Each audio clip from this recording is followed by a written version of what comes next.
ধানমন্ডি ৩২ নম্বরের শেখ মুজিবের বাড়িতে চলছে ভাঙচুর। বিক্ষুব্ধরা বলছেন, ছাত্র জনতার উপর গণহত্যা চালিয়ে দিল্লি বসে দেশবিরোধী তৎপরতা চালাচ্ছেন শেখ হাসিনা।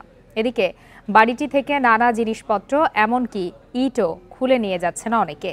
ভাঙচুর দেখতে ভিড়ও করছেন কেউ কেউ। বৃহস্পতিবার সকাল 10টা রাতে শুরু হয়ে তখনও চলছে এসকেভেটরে ধানমন্ডি ৩২ নম্বরের বাড়ি ভাঙা। এ সময় বাড়িটির সামনে দাঁড়িয়ে ফ্যাসিস্ট আওয়ামী লীগ এবং ভারত বিরোধী স্লোগান দেন অনেকে। তারা বলেন, ভারতে বসেও দেশ বিরোধী ষড়যন্ত্র করছেন শেখ হাসিনা। তার চাহিদা পূরণ করতে পারতেছিল, সেটা ভোট প্রধান চাহিদা। তো এটা এই বিক্ষোভটা, মনের রাগটা, গুচ্ছাটা কিন্তু ভোট থেকেই সৃষ্টি হয়েছে। দেশের মানুষ যাতে অশান্তিতে থাকে, সে দীর্ঘ 17 বছর যে অশান্তির মধ্যে রেখেছে, এখনো এই মানুষ যাতে অশান্তির মধ্যে থাকে সেই প্রচেষ্টা সে চালিয়ে যাচ্ছে। তাদের অভিযোগ, 16 বছর ধরে নির্বাচন ব্যবস্থা ভেঙে ফেলা সহ একনায়কতন্ত্র কায়েম করে আওয়ামী লীগ সরকার। গণ অভ্যুত্থান ও ৩২ নম্বরের বাড়ি ভাঙা দীর্ঘদিনের সেই ক্ষোভেরই প্রকাশ।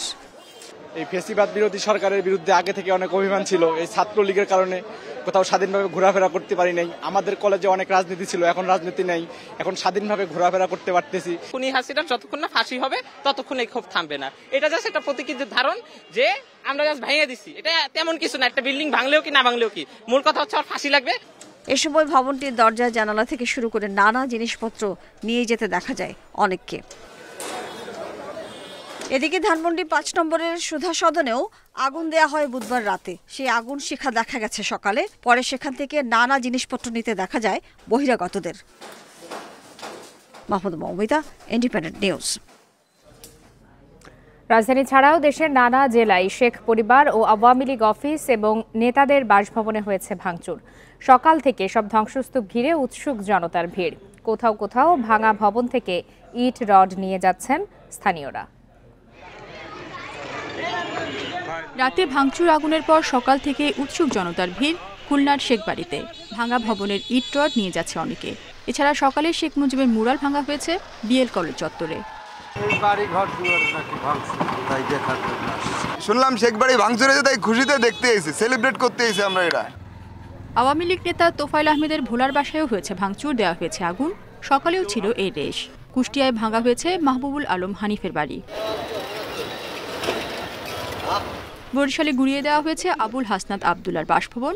পিরোজপুরের সাবেক এমপি AKM আওয়াল ও তার ভাই সাবেক পৌর মেয়র হাবিবুর রহমান মালিকের বাড়িতে হয়েছে ভাঙচুর। রাজশাহী বিশ্ববিদ্যালয়ের শেখ মুজিবুর ও তার পরিবারের সদস্যদের নামে থাকা সব নামফলক, গ্রাফিতি ও দেয়াল লিখন মুছে দিয়েছে বিক্ষুব্ধ শিক্ষার্থীরা। মেয়ের জন্যই মূলত এনার মতো একটা ব্যক্তি আজকে অসম্মান হচ্ছে। যদিও ইনু একসময় বাকশাল করছে, তার চিহ্ন আগে মুছে দেওয়া উচিত ছিল। তারপর হচ্ছে কালকে যে ঘটনাটা ঘটলো সেটা হচ্ছে পাল্টা কর্মসূচি। শিক্ষার্থীরা যেটা করেছে অবশ্যই তাদের পালসের জায়গা থেকে এটা অবশ্যই ঠিক আছে, এটাকে আমরা সাপোর্ট করি। আর আমরা আমাদের জায়গা থেকে অবশ্যই চেষ্টায় আছি যে প্রশাসনের সাথে বসে এটাকে বাস্তবায়ন করা। সকালে মাগুরা ও নরসিংদীতে ভাঙা হয় শেখ মুজিবের মুরাল। এছাড়া চট্টগ্রাম, সিলেট, সাতক্ষীরা, রংপুর, নাটোর, কিশোরগঞ্জ সহ নানা জেলায় রাতেই ধ্বংস করা হয় শেখ মুজিবের মুরাল, আওয়ামী লীগের কার্যালয়। Reshma Nandi, independent news. এদিকে নারায়ণগঞ্জ ও ব্রাহ্মণবাড়িয়ায় শেখ মুজিবুর রহমানের মুরাল ভাঙচুর করেছে বিক্ষুব্ধ ছাত্র জনতা। দুপুরে নারায়ণগঞ্জ জেলা প্রশাসক, পুলিশ সুপার কার্যালয় এবং জেলা ও দায়রা জজ আদালতের সামনে শেখ মুজিবুর রহমানের 3টি মুরাল ভাঙচুর করে বিএনপিপন্থী আইনজীবী ও বিক্ষুব্ধ ছাত্র জনতা। পরে জেলা প্রশাসকের কার্যালয়ের সামনে অবস্থিত বঙ্গবন্ধু কর্নারে থাকা ছবিও ভাঙচুর করা হয়। ব্রাহ্মণবাড়িয়ায় শেখ মুজিবুরের মুরাল ভাঙে বৈষম্য বিরোধী আন্দোলনের শিক্ষার্থীরা। দুপুরে সরকারি কলেজ ক্যাম্পাস থেকে একটি বিক্ষোভ মিছিল বের করা হয়। পরে সেখানে থাকা শেখ মুজিবুর রহমানের মুরাল ভাঙা হয়।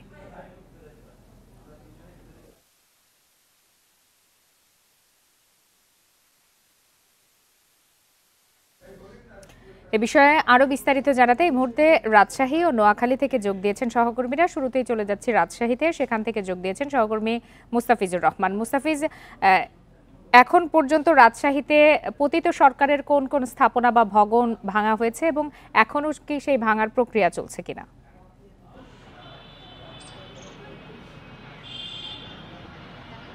দেখুন, গতকাল রাত থেকেই কিন্তু এই যে ভাঙ্গার বা নাম চেঞ্জ করার যে প্রক্রিয়াটি এটি কিন্তু শুরু করেছিল এবং উৎসুক ছাত্র জনতা কিন্তু এতে অংশ নিয়েছে। এবং গতকাল রাত্রেবেলায় রাজশাহী বিশ্ববিদ্যালয়ের বেশ কয়েকটি আবাসিক হলে বঙ্গবন্ধু শেখ মুজিবুর রহমান হল, ফজিলতুন্নেসা হল এবং শেখ হাসিনা হল সহ বেশ কয়েকটি আবাসিক হলের নাম পরিবর্তন করা হয়েছে। সেই সাথে আরেকটি শিক্ষা প্রতিষ্ঠান অর্থাৎ রাজশাহী কলেজে আজকে সকালে বঙ্গবন্ধু যে মুরালটি ছিল সেটি কিন্তু উৎসুক ছাত্র জনতা সেটি কিন্তু গুড়িয়ে দিয়েছে, এক কথা যদি বলা হয়ে থাকে। আমরা ঠিক রাজশাহী কলেজেই এখন অবস্থান করছি। এখানে এটি সকালে এটি গুড়িয়ে দেওয়া হয়েছে এবং সেই সাথে কামরুজ্জামান যে একটি ভবনের নাম ছিল ঠিক সেই ভবনটিরও নাম পরিবর্তন করা হয়েছে এবং সেখানে শহীদা আঞ্জুমানের নামকরণ করা হয়েছে। এবং এখানে একটি কথা বারবার আসছিল, এখানে যারা উৎসুক জনতা রয়েছেন সেই সাথে আরেকটি বলা যেতে পারে যে রাজশাহীর আজকে দুপুর ঠিক 12:30 নাগাদ রাজশাহীর চারঘাট বাঘা চারঘাট আসনের যে সাবেক পররাষ্ট্র প্রতিমন্ত্রী শাহরিয়ার আলম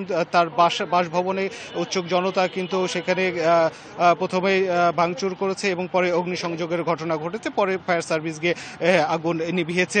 তো এখন পর্যন্ত আমরা কথা বলেছিলাম যারা উৎসুক জনতা রয়েছে, ছাত্ররা রয়েছে, তাদের সঙ্গে কথা বলেছিলাম। তারা মূলত বলছিল যে ফ্যাসিস্ট যে সরকার রয়েছে, যে দোসররা রয়েছে, তাদের কোনো অস্তিত্ব তারা দেখতে চান না। এবং সেই সাথে তারা একটি কথা বলছিলেন যে এখানে কি শুধুই ছাত্র বা সাধারণ জনতা ছিলেন নাকি দলীয় ব্যানারে কাউকে দেখা গেছে?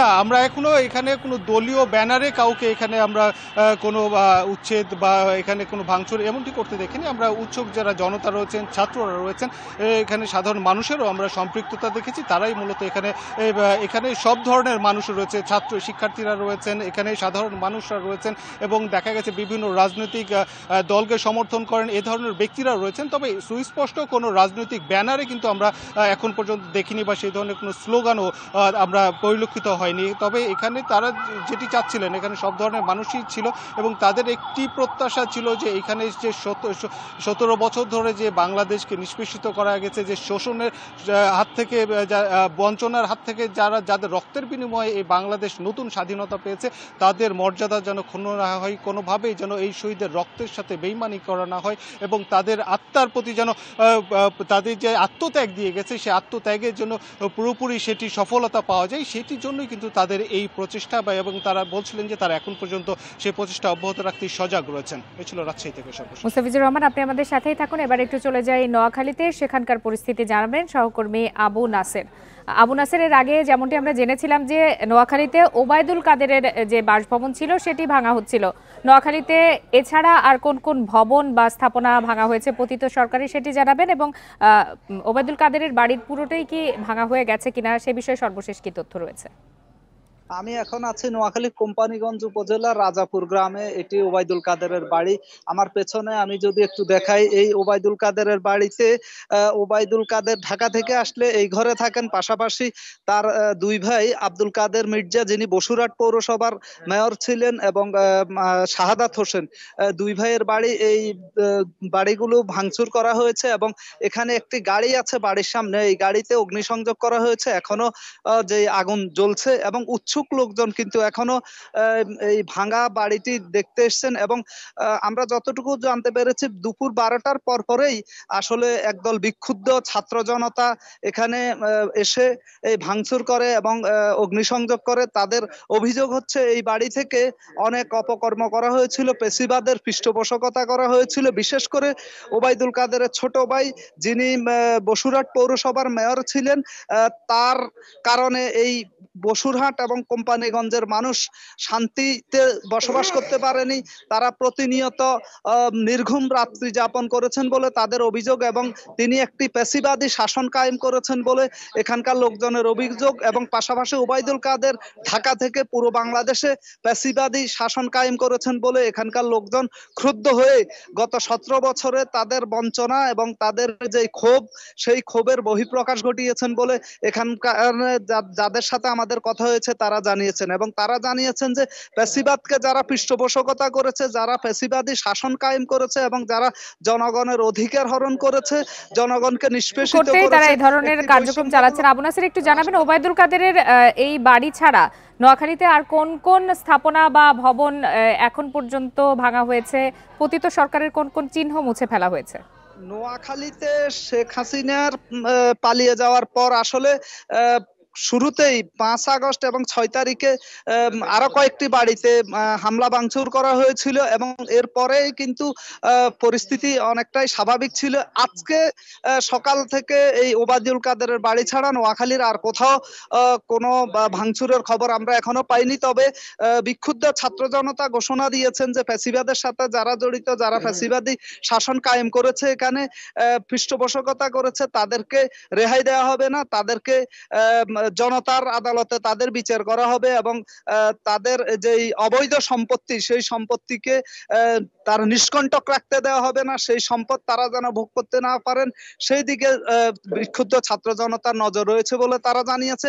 পাশাপাশি যে শহীদ হয়েছে যারা এই 5 আগস্টের আগে পর্যন্ত তাদের বিচার দাবি করেছেন এবং তারা যেন সুষ্ঠুভাবে বিচার পান এবং এই যে বিশেষ করে তাদের ক্ষোভ বেড়েছে, তারা জানিয়েছেন যে শেখ হাসিনা ভারত থেকে বক্তব্য দেওয়ার পর তাদের যে ক্ষোভের মধ্যে ঘি ঢালা হয়েছে এবং এই কারণেই মূলত তারা ক্রুদ্ধ হয়ে এই ফ্যাসিবাদী শাসনের সাথে যারা জড়িত ছিলেন, বিশেষ করে শেখ হাসিনা সরকারের মন্ত্রী এমপি যারা ছিলেন, তাদের প্রতি তাদের ক্ষোভ তৈরি হয়েছে এবং তারা বলছেন যে এরা এত বছর ফ্যাসিবাদী শাসন কায়েম করেছে, এখনো তারা আবার ফ্যাসিবাদ কায়েমের চক্রান্ত ষড়যন্ত্র করছে, এই কারণে তারা যার ফলে তারা এই ধরনের কর্মসূচি নিয়েছেন। জি, আবু নাসের এবং মুস্তাফিজুর রহমান, আপনাদের দুজনকে ধন্যবাদ।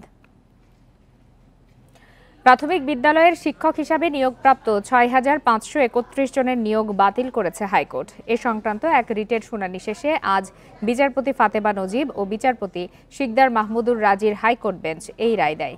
এতে ক্ষুব্ধ হয়ে হাইকোর্টের এজলাস কক্ষ ঘিরে নজিরবিহীন বিক্ষোভ করেন নিয়োগ বঞ্চিতরা। দুপুরে আদালত কক্ষের দুই পাশ ঘিরে রাখেন শত শত নিয়োগ প্রত্যাশী। এ সময় বিচারপতি ও আদালতকে কটাক্ষ করে না স্লোগান দেওয়া হয়। আইনজীবীরা জানান, পূর্বের নিয়ম অনুযায়ী 60% নারী কোটা সহ বিভিন্ন কোটা ও মেধার ভিত্তিতে সম্প্রতি সরকারি প্রাথমিক বিদ্যালয়ে ৬,৫৩১ জনকে নিয়োগের সুপারিশ করা হয়। এ সংক্রান্ত সব আনুষ্ঠানিকতাও শেষ করা হয়। তবে সরকার পরিবর্তনের পর এক রিটের শুনানি শেষে ওই নিয়োগ বাতিল করল হাইকোর্ট বেঞ্চ। রায়ে মেধার ভিত্তিতে 93% নিয়োগ দিয়ে আবারও ফল প্রকাশ করতে বলা হয়েছে। এতে ক্ষুব্ধ হয়ে অনেকেই আদালত কক্ষের বাইরে হট্টগোল ও আইনজীবীদের সঙ্গে তর্কে জড়িয়ে পড়েন। এ সময় দ্রুত এজলাস ত্যাগ করেন বিচারকরা। পরিস্থিতি নিয়ন্ত্রণে বেগ পেতে হয় পুলিশকে। আমাদের রেজাল্টে যদি কোনো ত্রুটি থাকে তাহলে আমাদের আগে থেকে 93টা দেওয়া হতো। আমাদের সুপারিশ প্রাপ্ত করার পরে আমরা 2 দিন পর জয়েনিং করব, কিন্তু জয়েনিং এর 2 দিন আগে আমাদেরকে স্টে করা হয়, আমরা জয়েন করতে পারি না। রেজাল্টটা পাবলিশ হয়েছে, তিনটা মন্ত্রণালয়ের অনুযায়ী রেজাল্টটা করা হয়েছে, তাদের পারমিশন অনুযায়ী। তাহলে অবশ্যই এটা যেহেতু তাদের পারমিশন অনুযায়ী রেজাল্ট হয়েছে, তার মানে এটা অযৌক্তিক না। জুলাই আগস্ট আন্দোলনে হত্যাকাণ্ডের দ্রুত বিচার ও সরকারি স্বীকৃতির দাবিতে রাজধানীর শাহবাগ মোড় অবরোধ করে বিক্ষোভ করছেন জুলাই অভ্যুত্থানে হতাহত পরিবারের সদস্যরা। বেলা 11:15টার দিকে তারা শাহবাগ মোড়ে সড়ক অবরোধ করেন। এতে ওই এলাকায় যান চলাচল বন্ধ হয়ে গেছে। এ বিষয়ে আরো বিস্তারিত জানাতে শাহবাগ থেকে যোগ দিয়েছেন সহকর্মী জাহিদুল ইসলাম। জাহিদুল ইসলাম, শাহবাগ মোড়ে যেই জুলাই আন্দোলনে হতাহতের পরিবারের সদস্যরা জড়ো হয়েছেন, তারা আসলে কখন নাগাদ এই সড়ক অবরোধ কর্মসূচি চালাবেন বলে এখন পর্যন্ত জানা গেছে এবং তাদের দাবিগুলো আসলে নির্দিষ্টভাবে কি কি?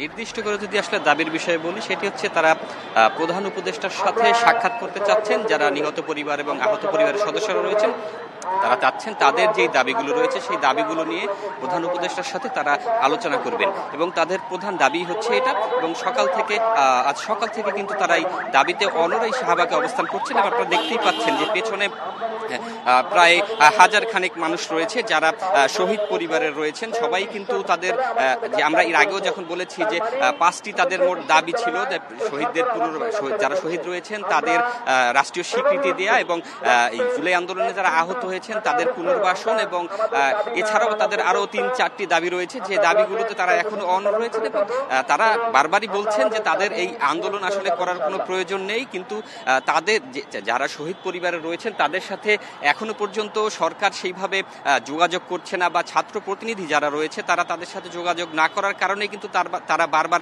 রাস্তায় আসতে বাধ্য হচ্ছেন। এবং এদের মধ্যে অনেকেই রয়েছেন যারা এখনো তাদের ভাই বা ছেলে রয়েছেন যারা হচ্ছে এখনো বেওয়ারিশ হিসেবে রয়েছেন, তারা অনেকেই আছেন যারা এখনো তো লাশগুলো খুঁজে পাননি। আজকে আমরা এই পুরো শাহবাগ ঘুরে দেখেছি যে চারপাশে আপনারা দেখতে পাচ্ছেন অনেক নারীরা বসে আছেন অনেক ছবি নিয়ে, পরিবারের সদস্যরা রয়েছেন, তারা কিন্তু সেই ছবি দেখিয়ে তাদের ছেলের সন্ধান চাচ্ছেন, যে আসলে তাদের সেই সন্তান এই যারা বিষয় জানতে চাই। আপনার নিশ্চয়ই অনেকের সাথে কথা হয়েছে যারা এই অবরোধ কর্মসূচি পালন করছেন, তাদের কি এই দাবি দেওয়া আদায়ের একটি মাধ্যম কিনা সাধারণ মানুষকে জিম্মি করা, এর বিকল্প কোনো উপায়ে তারা এই দাবি দেওয়া আদায় করতে পারেন কিনা সে বিষয়ে আপনার সাথে কোনো কথা হয়েছে কিনা? আর এই যে সকাল থেকেই শাহবাগের মতো গুরুত্বপূর্ণ মোড় অবরোধ করে রাখা হয়েছে, এর ফলে যানজটের কি পরিস্থিতি দেখতে পাচ্ছেন আপনি?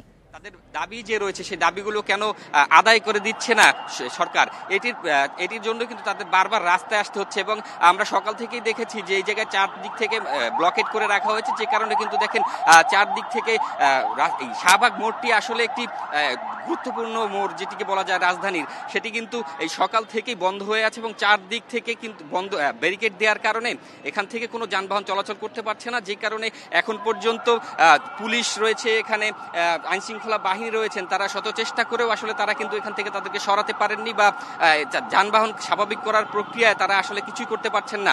এবং আমরা অনেক যাত্রী এবং যারা আটকে পড়েছেন রাস্তায় তাদের সঙ্গে কথা বলেছি, তারা কিন্তু বলছেন যে এইভাবে রাস্তা বন্ধ করে দিনের পর দিন যদি আন্দোলন চলতে থাকে সেক্ষেত্রে রাজধানীবাসী সহ সারা দেশের মানুষের একটি ভোগান্তির মধ্যে রয়েছে, এবং এইগুলো যত তাড়াতাড়ি সম্ভব তত তাড়াতাড়ি একটি সমাধান করা উচিত। এবং আমরা এর আগেও কিন্তু আমরা জেনেছি যে আসলে এই শহীদ পরিবার যারা রয়েছেন এবং যারা আহত রয়েছেন তারা কিন্তু তাদের একটি সমাধান চাচ্ছেন, সেই সমাধানটি তাদেরকে করে দিলে তারা আসলে এই রাস্তায় থাকতে চান না এবং তারা ছেড়ে দিতে চান। আসলে সেই সকাল থেকে যে ব্যারিকেড সেটি কিন্তু আজকে সকাল 10টায় শুরু হয়েছিল, তাদের একটি কর্মসূচি ছিল, সেই কর্মসূচির পরেই কিন্তু তারা আসলে রাস্তা ব্লক করে এবং চারদিক থেকে বন্ধ করে দেয়, এবং সেই রাস্তায় যে দুর্ভোগের পরিস্থিতি তাদের দাবি দাওয়াগুলো আসলে জনভোগান্তি না করে যদি করা যেত সেটি মনে হয় সবার জন্য মঙ্গলজনক হতো। জাহিদ, আপনাকে অসংখ্য ধন্যবাদ।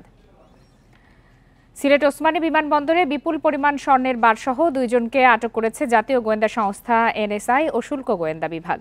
আটকরা হলেন মৌলভীবাজারের সৈয়দ আহমদ ও সিলেটের আফতাব উদ্দিন। তারা চার্জার লাইট, ফ্যান ও থাই গ্লাসের লকের ভেতরে সব স্বর্ণ নিয়ে আসেন। সকাল 8:30টায় শারজাহ থেকে আসা বাংলাদেশ বিমানের একটি ফ্লাইটে তাদের লাগেজ তল্লাশি করে 17.5 কেজি স্বর্ণ জব্দ করা হয়, যার আনুমানিক বাজার মূল্য প্রায় 21 কোটি টাকা।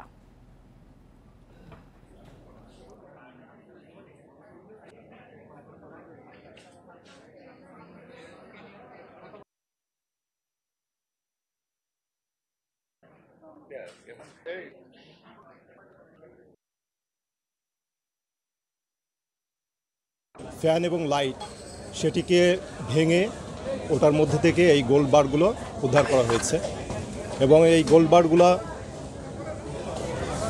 এটা তারা কিছুটা চেঞ্জ করে মডিফাই করে এটাগুলো নিয়ে এসেছে। এটি বার হিসাবে ছিল না, কিন্তু এটাকে প্লেট করে নিয়ে এসেছে। লক্ষ্মীপুরে 4 সাংবাদিক সহ সারা দেশে সাংবাদিকদের ওপর হামলার প্রতিবাদে বিক্ষোভ ও মানববন্ধন কর্মসূচি পালন করা হয়েছে। সকালে লক্ষ্মীপুর প্রেস ক্লাবের সামনে ঘণ্টাব্যাপী কর্মসূচি পালন করেন জেলায় কর্মরত সাংবাদিকরা। এ সময় বিএনপির যুগ্ম মহাসচিব শহীদ উদ্দিন চৌধুরী অ্যানি সাংবাদিকদের ওপর হামলার তীব্র নিন্দা ও প্রতিবাদ জানান। জড়িতদের চিহ্নিত করে দ্রুত গ্রেপ্তারের দাবি জানান। সাংবাদিকদের ওপর হামলায় জড়িতদের বিরুদ্ধে ব্যবস্থা না নিলে কঠোর কর্মসূচির হুঁশিয়ারি দেন বক্তারা।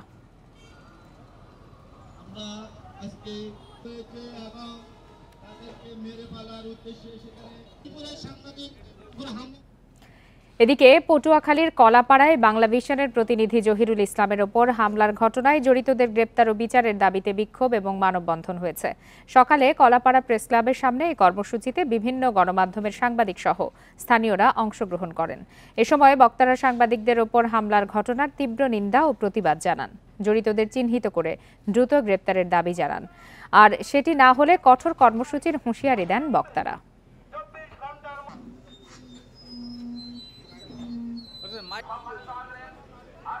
প্রশাসনের তদারকিতেও থামছে না মহাসড়কে অবৈধ 3 হুইলারের দৌরাত্ম্য।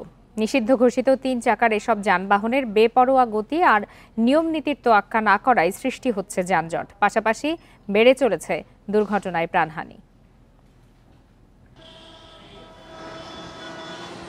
ব্যস্ততম ঢাকা চট্টগ্রাম মহাসড়কের কুমিল্লা অংশে 105 কিলোমিটার এলাকায় অবাধে চলছে 3 হুইলার। চালকদের অদক্ষতা আর বেপরোয়া গতির কারণে যানজটের পাশাপাশি ঘটছে দুর্ঘটনা। গত 1 বছরে 171টি সড়ক দুর্ঘটনায় প্রাণহানি হয় 152 জনের। তাদের কোনো নিয়ম কারণ মানুষের কোনো কিছু নাই, তাদের হিতার জ্ঞান বলতে নাই, তারা নামের ড্রাইভার হয়েছে। আমরা 3 হুইলার 13,999টি আটক করে তারপরে আইনগত ব্যবস্থা গ্রহণ করেছি যেন তারা মহাসড়কে উঠতে না পারে, কারণ এই গাড়িগুলো মহাসড়কে উঠলে দুর্ঘটনা বেশি ঘটে।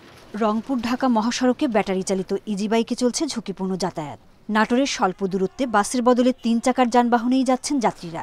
এ কারণে ঠেকানো যাচ্ছে না অবৈধ এসব যান, বলছে আইনশৃঙ্খলা বাহিনী। বিভিন্ন ধরনের পথসেবা আমরা পরিচালনা করে থাকি, বিশেষ করে 3 হুইলারদের চালক এবং হেল্পারদের চালকদের সচেতন করে থাকি। ঢাকা সিলেট মহাসড়কের হবিগঞ্জ অংশে অটোরিকশার কারণে বাড়ছে দুর্ঘটনা।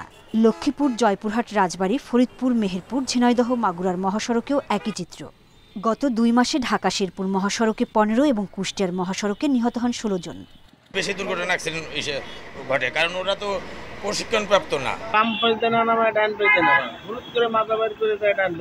রাস্তার নিরাপদ করার জন্য আমাদের মন্ত্রণালয়, বিআরটি সদর কার্যালয়, বিভাগীয় অফিস এবং জেলা প্রশাসক কর্তৃক আমাদের কিছু নির্দেশনা দেওয়া আছে। এই নির্দেশনা অনুযায়ী আমরা কাজ করে যাচ্ছি। মহাসড়কে অবৈধ যানবাহন বন্ধে ভ্রাম্যমাণ আদালতের অভিযান অব্যাহত রয়েছে। সোহেলি জাহান, ইন্ডিপেন্ডেন্ট নিউজ। এ বিষয়ে আরো জানাতে এই মুহূর্তে কুমিল্লা থেকে যোগ দিয়েছেন সহকর্মী তানভীর খন্দকার। তানভীর, প্রতিবেদনেও দেখছিলাম যে সারা দেশে একই পরিস্থিতি, কোনোভাবেই এই 3 চাকার যানবাহনগুলোকে নিয়ন্ত্রণ করা যাচ্ছে না। আসলে গাফিলতিটা কার বা কোথায় যে তাদেরকে নিয়ম মানানো যাচ্ছে না, ড্রাইভারদেরকেও প্রশিক্ষণ দেওয়া যাচ্ছে না, অবাধে তারা মহাসড়কে চলাচল করছে?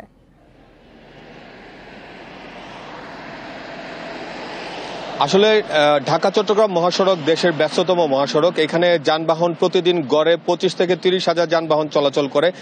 এই ভারী ভারী যানবাহনের সাথে কিন্তু পাল্লা দিয়ে নিষিদ্ধ 3 হুইলার চলছে, যেগুলো কিনা অটোরিকশা বা সিএনজি নামে পরিচিত।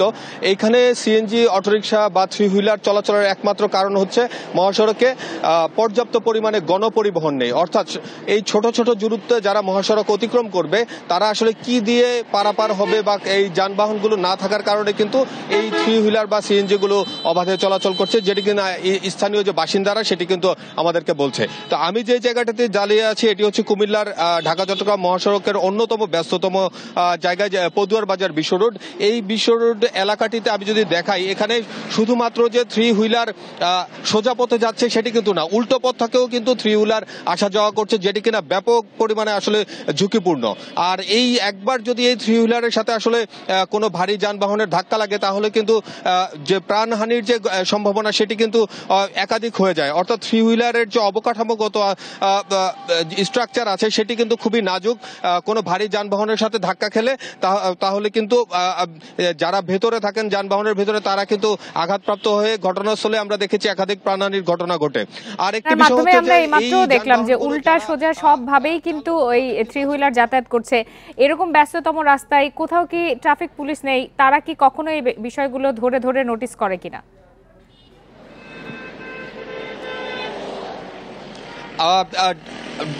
হাইওয়ে পুলিশের যেটি ভাষ্য, তারা বলছেন যে তারা গত 1 বছরে আসলে 14,000-এর মতো 3 হুইলার আটক করেছেন বিভিন্ন জায়গা থেকে। তাদের আসলে জনবল সংকটের কথা তারা বলছে না, এবং তারা যেটি বলছেন যে আসলে মহাসড়কের পাশে সিএনজি ফিলিং স্টেশনগুলো হওয়ার কারণে আসলে এই সিএনজি বা অটোরিকশাগুলো আসলে চার্জের জন্য কিংবা সিএনজির জন্য তারা আসলে মহাসড়ক উঠে আসলে, কিন্তু আসলে এগুলো দায়সারা কথাবার্তা। আমরা দেখেছি যে মহাসড়কে যখন হাইওয়ে পুলিশ পুলিশ সতর্ক থাকে কিংবা ট্রাফিক পুলিশের পক্ষ থেকে যখন তাদের যে দায়িত্ব আসলে কঠোর করা হয়, নজরদারি কঠোর করা হয়, তখন কিন্তু মহাসড়কে আসলে এই 3 হুইলারের সংখ্যা কমে আসে। তবে একটি কথা ঠিক যে আসলে যেসব বাজার এলাকাগুলো আছে সেই সব এলাকাগুলোতে কিন্তু 3 হুইলার চলাচলের পরিমাণ বেশি। সেখানে পুলিশ আসলে চেষ্টা করার সত্ত্বেও কিন্তু তাদের চোখ ফাঁকি দিয়ে এই 3 হুইলার সিএনজি আসলে চলে আসে। সেই ক্ষেত্রে আসলে সরকারের ঊর্ধ্বতন পর্যায় থেকে একটি সুনির্দিষ্ট কোনো নীতিমালা থাকা প্রয়োজন, যেটি কিনা সাধারণ মানুষ বলছে যে আসলে 3 হুইলার মহাসড়ক উঠবে কি উঠবে না, আর সেই 3 হুইলার চলাচলের জন্য আলাদা সার্ভিস লেন যে নির্মাণ করার কথা সেটি দ্রুত সময়ের মধ্যে হবে কিনা, সেই বিষয়গুলো আসলে দ্রুত সময়ের মধ্যে বাস্তবায়ন হলে এই নিষিদ্ধ ঘোষিত যে 3 হুইলার রয়েছে সেগুলো চলাচল কমে আসবে। তবে যারা যাত্রী আছে তাদের দাবি সেটি হচ্ছে যে মহাসড়কে যদি গণপরিবহনের সংখ্যা বাড়ে তাহলে এই অটোরিকশা বা ইজি বাইকের উপরে যে নির্ভরশীলতা সেটি কমে আসবে। সেটি কিন্তু ভালো বিকল্পের কথা বলছেন জনসাধারণ। তানভীর খন্দকার, আপনাকে অনেক ধন্যবাদ। প্রকল্প বাতিল ও আর্থিক সংকটের কারণে সিলেট নগরীর বিভিন্ন সড়কের সংস্কার কাজ বন্ধ দীর্ঘদিন। ছোট বড় খানাখন্দে ভরা প্রায় 200 কিলোমিটার রাস্তায় চলাচল করতে গিয়ে দুর্ভোগে পড়ছেন নগরবাসী। বর্ষা মৌসুমের আগেই রাস্তাঘাট সংস্কারের দাবি তাদের। প্রকল্প পুনর্বিবেচনার জন্য মন্ত্রণালয়ে পাঠানোর কথা জানিয়েছে সিটি কর্পোরেশন। 179 বর্গ কিলোমিটার আয়তনের সিলেট মহানগরীতে সড়ক রয়েছে 1068 কিলোমিটার। এর মধ্যে 668 কিলোমিটার পাকা সড়ক আর অলিগলির প্রায় 200 কিলোমিটার ছোট বড় খানাখন্দে ভরা। নগরীর মূল সড়কগুলোর সংস্কার হলেও অলিগলির রাস্তা ভাঙা থাকায় দুর্ভোগ পোহাচ্ছেন স্থানীয়রা। বছরের পর বছর সংস্কার কাজ না হওয়ায় অনেক সড়কই এখন চলাচলের অনুপযোগী।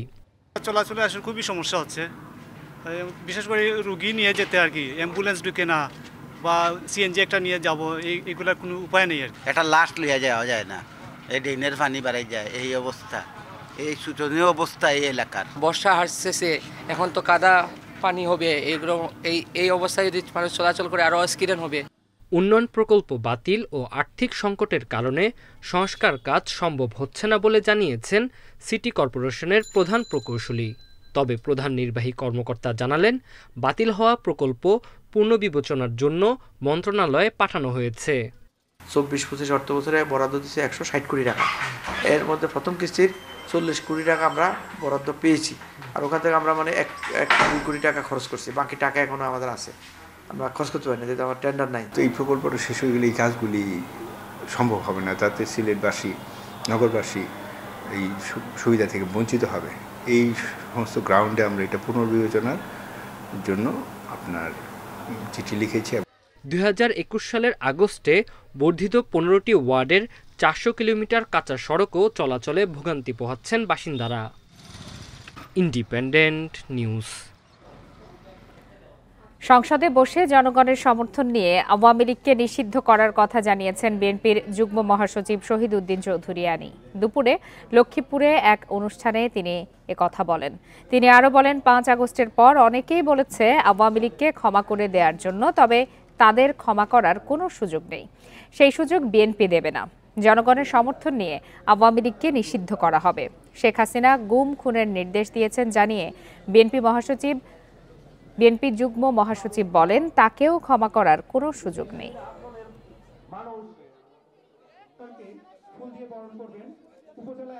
তারা যে অত্যাচার করেছে, তারা যে নির্যাতন করেছে, হাসিনা নিষিদ্ধ হয়ে গেছে, হাসিনা নিষিদ্ধ হয়ে যাবে, আওয়ামী লীগ নিষিদ্ধ হয়ে যাবে। তারপরেও একটা নির্বাচন যদি হয়, পার্লামেন্টে বসে জনগণের ম্যান্ডেট দিয়ে আলাপ আলোচনার ভিত্তিতে অফিসিয়ালি নিষিদ্ধ করা, এটা তো আমাদেরও দাবি। সেন্ট মার্টিনের পর্যটন নীতিমালা প্রায় চূড়ান্ত। পর্যটন কর্পোরেশনকে সঙ্গে নিয়ে কাজ করছে পরিবেশ অধিদপ্তর। এতে নিষিদ্ধ হচ্ছে ছেঁড়াদেয়া দ্বীপে পর্যটন। ফেব্রুয়ারিতে স্থানীয়দের নিয়ে দ্বীপ জুড়ে চলবে প্লাস্টিক ও পলিথিন মুক্তকরণ। পর্যটন নির্ভরদের জন্য রাখা হয়েছে বিকল্প আয়ের ব্যবস্থাও। সেন্ট মার্টিন থেকে এখনও মুছে যায়নি ঘূর্ণিঝড় চিত্রাংয়ের ক্ষত। সবচেয়ে বেশি ক্ষতি উত্তর পূর্বের ডেলিপাড়ায়। অভিযোগ, করোনার সময় ঢিলেঢালা নজরদারির সুযোগে সৈকতের প্রবাল কেটে হয়েছে আবাসিক হোটেল, উজাড় হয়েছে কেয়াবন। আইনের পরোয়া না করেই গড়ে উঠেছে কয়েকশো কটেজ। তার উপর প্রাকৃতিক সৌন্দর্যের কারণে বাড়ছে পর্যটকের চাপ। গলাচিপা থেকে সৈকত ধরে ছেড়া দিয়ে যেতে চলছে 3 হুইলার, মোটরসাইকেল। পরিবেশ সংরক্ষিত এলাকায় এই যথেচ্ছ আচরণে ধ্বংসের মুখে জীববৈচিত্র্য। ছেড়া দ্বীপটাকে কি করে ট্যুরিস্টদের অনিয়ন্ত্রিত প্রবেশ থেকে আটকানো যায়, সেজন্য কোনো কিছু করা যায় কিনা ওখানে সীমানার মতন, সেটা একটা থাকছে। সকাল 8টা থেকে রাত 8টা আমরা কোস্টগার্ডের পাহারার ব্যবস্থা করেছি, কিন্তু ওই যে যারা জাহাজ মালিক এবং হোটেলের মালিক, তারা তো পর্যটকদেরকে ওইটা বলেই প্যাকেজ বলে যে আমরা নিয়ে যাব। মার্চ থেকে আগামী সেপ্টেম্বরের মধ্যে আমরা চিন্তা করে ফেলবো সেন্ট মার্টিনে আমরা কি কাজ এলাও করব, কি কাজ এলাও করব না। প্রায় 8 কিলোমিটারে এই প্রবাল দ্বীপে অক্টোবর থেকে ফেব্রুয়ারি পর্যন্ত থাকে ভ্রমণের অনুমতি। দিনে গড়ে পর্যটক আসেন 8 থেকে 10,000। তবে এবার তা নিয়ন্ত্রণ করেছে সরকার। ফেব্রুয়ারিতে হয়েছে ভ্রমণ নিষেধাজ্ঞা। এতে স্থানীয়রা যেন ক্ষতির মুখে না পড়েন, তাই নেওয়া হচ্ছে কর্মসংস্থানের উদ্যোগও। স্থানীয় 200 ভলান্টিয়ারও ইনভলভ করতে পারেন, সেটাও কিন্তু একটা কর্মসংস্থান হবে, যে তারা এই জিনিসগুলো কালেক্ট করে আমাদেরকে দেবে। তারা একটা ভলান্টিয়ার সার্ভিস দিলেও আমরা একটা টোকেন কিছু তাদেরকে দেব। ট্যুরিজম মন্ত্রণালয়ের সাথে কথা হয়েছে যে তারা সেন্ট মার্টিনে ট্যুরিজমের উপর নির্ভরশীল জনগোষ্ঠীকে অল্টারনেটিভ লাইভলিহুড ট্রেনিং দেবে। স্বচ্ছ নীল পানির নিচে বর্ণিল মাছ আর বিস্তীর্ণ প্রবাল প্রাচীরই সেন্ট মার্টিনের বৈশিষ্ট্য। এখানে একসময় 100 প্রজাতির প্রবাল থাকলেও এখন নেমে এসেছে অর্ধেকে। কমেছে পরিযায়ী পাখি ও সামুদ্রিক কচ্ছপের আনাগোনা।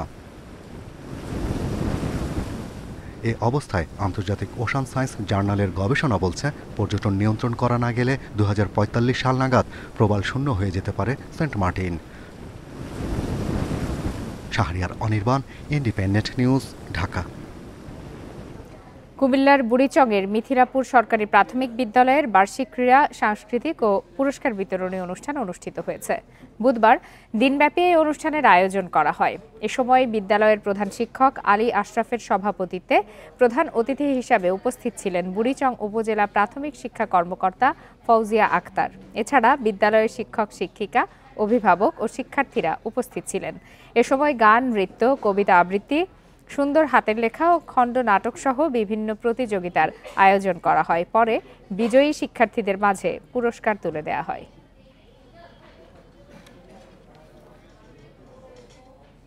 শেষ করছি আজকের সমগ্র বাংলাদেশ। ধন্যবাদ সবাইকে।